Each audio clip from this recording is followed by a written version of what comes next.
What's going on, guys? The NFL Combine gives college prospects the chance to really enhance their value just weeks before the draft takes place. But of course, the Combine is also a place where many players hurt their draft value with poor lackluster showings. However, a bad showing at the Combine doesn't mean a player is going to disappoint in the NFL. Some of the best football players in the country had downright horrible showings at the Combine, and they looked like anything but a future superstar. Sure enough, they bounced back from those awful performances and wound up becoming Pro Bowlers or in some cases future Hall of Famers. I'm Jason Biondo, and today we present 10 NFL stars who were horrible at the Combine. Don't forget to subscribe to TPS and put on your notifications. We post videos every single day. Every day we have new videos, so you should totally subscribe. Why would you not? Click that button. Also join the notification squad. It's also pretty dope. Number 10, Josh Norman. The Coastal Carolina prospect wasn't exactly a hyped up corner coming into the 2012 draft. Josh Norman also didn't do much to help his value after a disappointing showing at the Combine. Norman ran an unimpressive 4.61 40-yard dash, and a large quantity of corners topped his 33-inch vertical jump. He also had just 14 bench press reps, which was among the lowest for all players at the Combine. But the Carolina Panthers took a chance on Norman and selected him in the 5th round with the 143rd pick in 2012. He broke out in 2015 with a Pro Bowl selection and helped the Panthers reach Super Bowl 50, where they fell to the Denver Broncos. Norman hasn't quite been the same player since signing with the Washington Redskins in 2016, but he's still a difference maker in the secondary. He's certainly better than what we expected after a poor Combine showing. Also, how many 5th round selections become Pro Bowlers these days? Not many. Number 9, Joe Haden. Florida cornerback Joe Haden came into the Combine as one of the elite prospects at his position, but his Combine performances was quite brutal, and you couldn't help but wonder at the time if it would hurt his draft stock. Haden ran a mere 4.52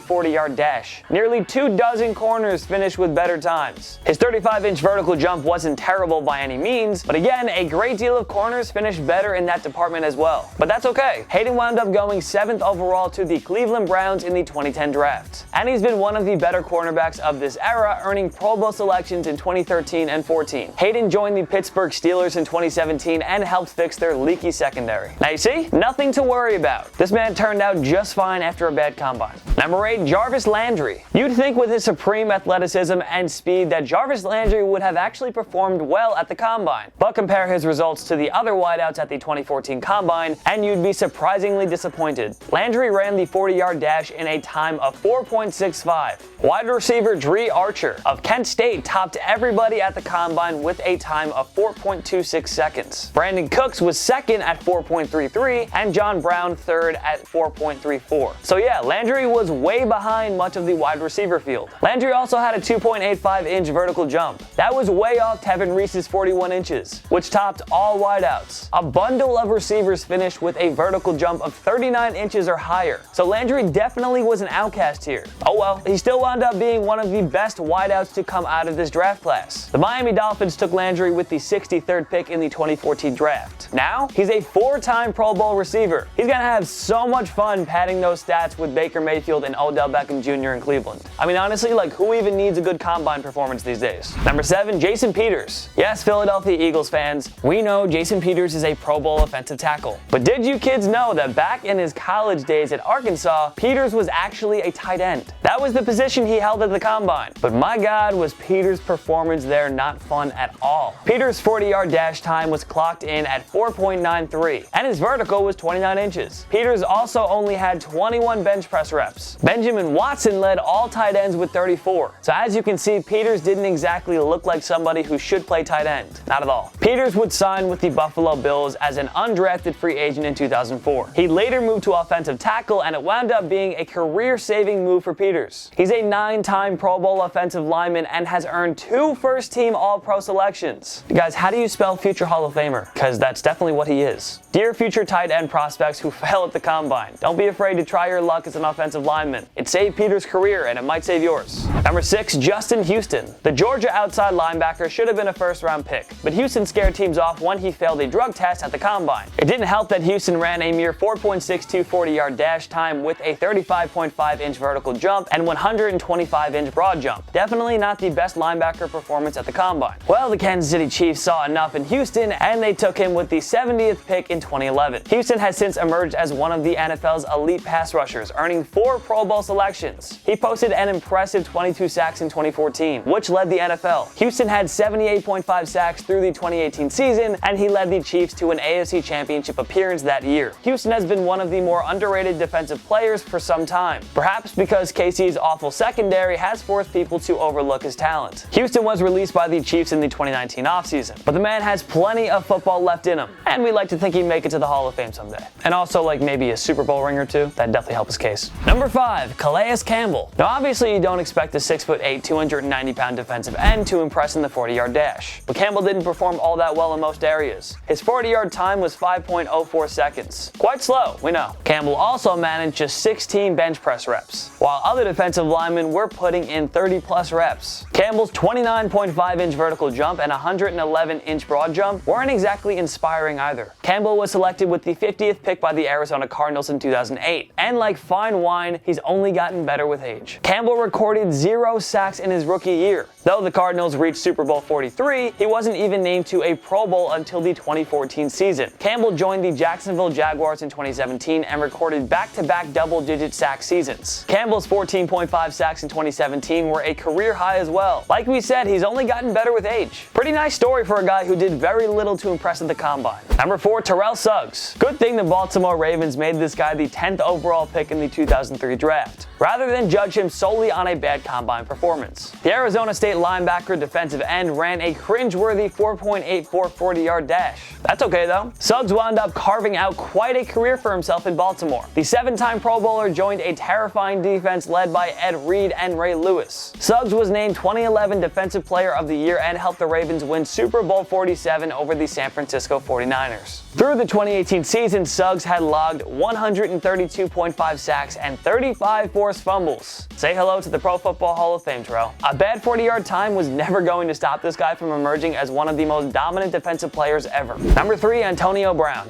The Central Michigan product was not among the more highly regarded prospects entering the 2010 draft. Antonio Brown was overlooked from the get-go, and he certainly didn't leave the greatest impression at the combine. AB ran the 40-yard dash in a time of 4.56. In comparison, fellow wideout Jacoby Ford ran the fastest time among all players at 4.28 seconds. Brown only had a 33.5-inch vertical jump and managed a mere 13 bench press reps. In comparison, 4 different wide receivers had 20 reps. Well, the Pittsburgh Steelers took a chance on Brown in the 6th round, and with the 195th selection, AB formed terrific chemistry with Ben Roethlisberger and emerged as the NFL's best wide receiver in 2014. Brown has led the NFL in receiving yards twice and has earned 7 Pro Bowl selections. He's good for over 100 receptions and 1,000+ yards every year. Alright, no matter how he fares with the Oakland Raiders, Brown has done enough to earn a spot in the Pro Football Hall of Fame. Not bad for a guy who was a 6th-round pick following a poor combine performance. Number 2, Drew Brees. The New Orleans Saints legend was a star at Purdue, but boy did he leave a lot to be desired after a brutal showing at the 2001 NFL Combine. Brees ran a very slow 40-yard dash, clocking in at 4.83 seconds. His vertical jump was measured at 32 inches, his broad jump was 105 inches, and his 3-cone drill time was 7.09 seconds. There were questions about his size too. Brees was still taken with the 32nd pick by the San Diego Chargers in the 2001 draft. Let's just say it didn't take long for Brees to show the world that great combine showings are overrated.